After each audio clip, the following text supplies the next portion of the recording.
So today Mary showed up with her newly purchased van. This particular van already has walls and ceiling, a bed, and cabinetry. But what it doesn't have is electric. It has solar panels on the roof, but there's no 12-volt wiring and there's no wiring for any of the electrical components inside. So today we're going to be retrofitting a solar system into a pre-existing van. And first we're going to start out by running the 12-volt lights, as well as pulling in the power wires from the solar panels to run back here underneath the bed, because the previous owner ran his wires to the front, so they're just too short for our needs.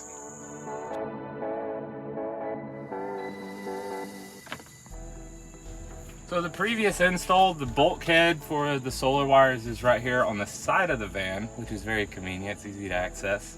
And they ran them this way and had their power box here. We're running these wires back here and putting all of our power underneath the bed, so we had to get new, longer wires, and I'm in the process of running them along the stock wiring harness and dropping them down behind the walls.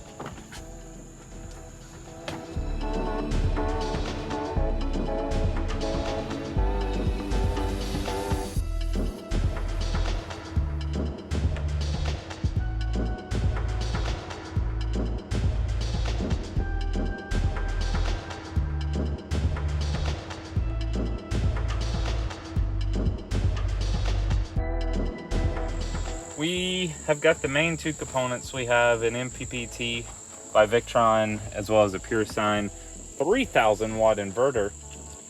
And I've went ahead and hung those, and I'm mapping out all of my wiring so that it can run through all of the different breakers, as well as we have a shunt monitor, as well as some terminals.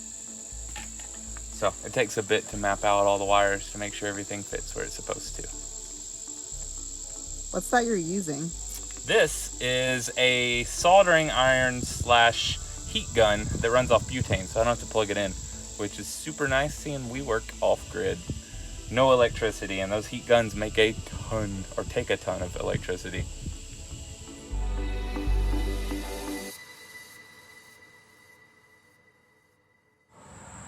So we're in the middle of this install, and what we have here are these two black and red wires coming in from our solar panels, which we had to replace that run of wire because it was not long enough to reach back here. The original place was up front for the solar box.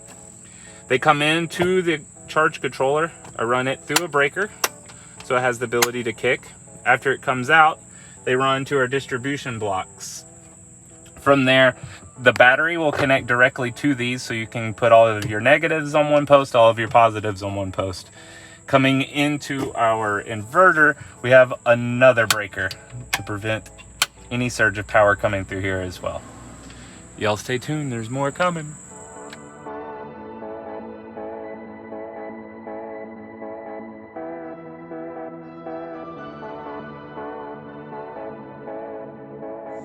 Part of the 12-volt system is, of course, the lights. I like to test them before I put them in because you just never know. All I do is I take the positive and negative, tap it to the battery, make sure I get light. These run off of your 12-volt grid, so they'll be coming directly off the battery. It's the quickest way to test them out. So to hook up these lights, it's a very basic system. This is a tiny wire. I use 14 gauge stranded wire to do the 12-volt electricity. I like to bend it over so that it doubles the thickness, and you put it in a butt connector. You crimp it. They do make butt connectors that are waterproof, so you can actually heat shrink the actual butt connector. These are not that type. I couldn't get them locally. So I use a heat shrink tube, which I use over the waterproof ones as well, to be honest. So everything is double sealed when I do 12 volt. And then you put the other half in, and you crimp it together. These lights run in parallel, which means all the positive wires are tied together, all the negative wires are tied together, versus a series connection. You would run from each light positive to negative using the light to transmit the electricity, which lowers the voltage on a 12-volt system. So you typically don't want to do that with most of these small lights. I know this because recently I ran into an issue and I had to rewire a whole system because it was series versus parallel. Remember that one.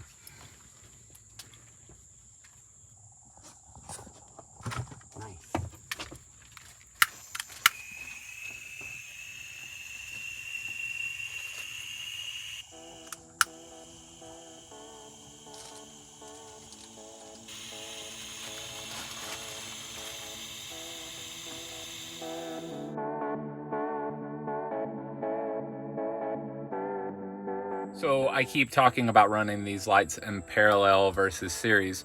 What I mean by that is all the positives and all the negatives from each light need to run together, parallel. A series, the power would be going through the light.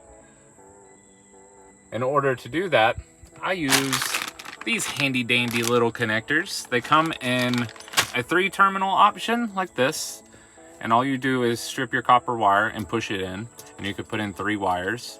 Or they also come in a 4-pin type as well. So all you do is you strip down your wire to a little longer than you would a butt connector, and you simply push it in. And you want to make sure the wire comes all the way up into the clear tip. And you connect the red wire from this light, the red wire from this light together. And then this is our drop point, so we're going to be dropping our wires down. We'll drop a red wire down to connect into our breakers.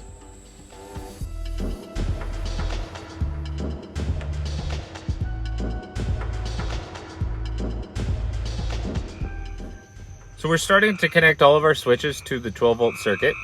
This is going to be our breaker panel for the 12-volt circuit. And normally when you connect this breaker to your battery, you would use a 6 or 8 gauge wire. We don't have any here, and we don't have enough time to wait, so all we have is 0 gauge. So we're going to be connecting 12-volt with 0 gauge, which there's absolutely nothing wrong with. It's just complete and total overkill for the application. But it'll run current, I promise.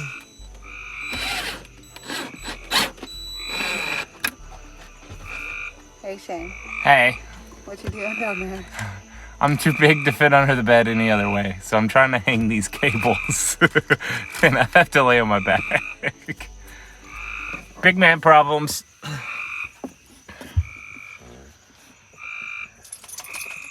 All right, so we got everything wired up, or most of it at least. So I'm pinning up all of our control wires and things like that this morning.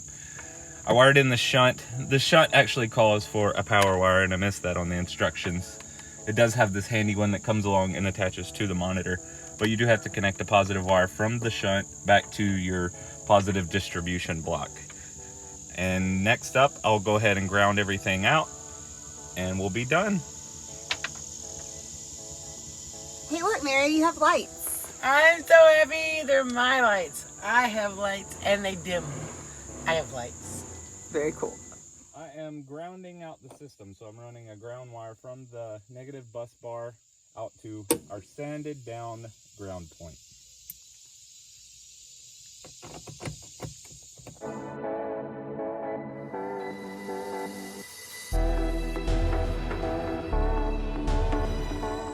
All right, so we're all finished up, so I'm gonna walk you through what's behind this here control panel. We used a very large rocker panel, and it has a 12-volt socket, USBs, and it also has a cigarette lighter, as well as a small voltage monitor. We bought one that has extra switches because as you travel, sometimes you just need to put a few more 12-volt items in than you thought you would. We also have a power switch for the inverter, a light switch. It'd help if I turn the lights on. A light switch that dims the puck lights up in the ceiling. A switch for the fan that's over Kelsey's head.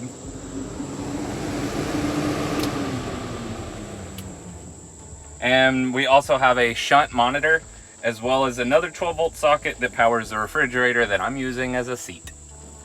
On the back of this one, it is a bit convoluted, and due to the fact that we got shorted a little wire from our order, normally I would cut out these blade fuses that are wired in.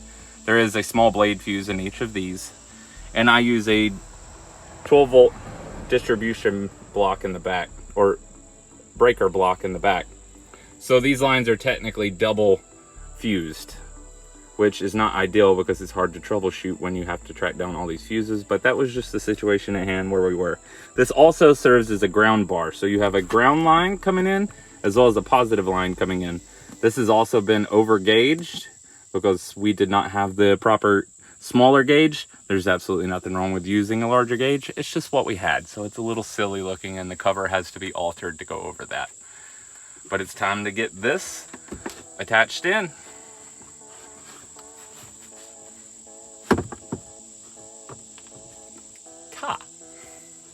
And all that up front is powered by this. We have a couple different name brand components. We went with a Renogy 200 amp hybrid gel battery, which I really enjoy. It has some amenities over an AGM or a lithium. Check into these for sure.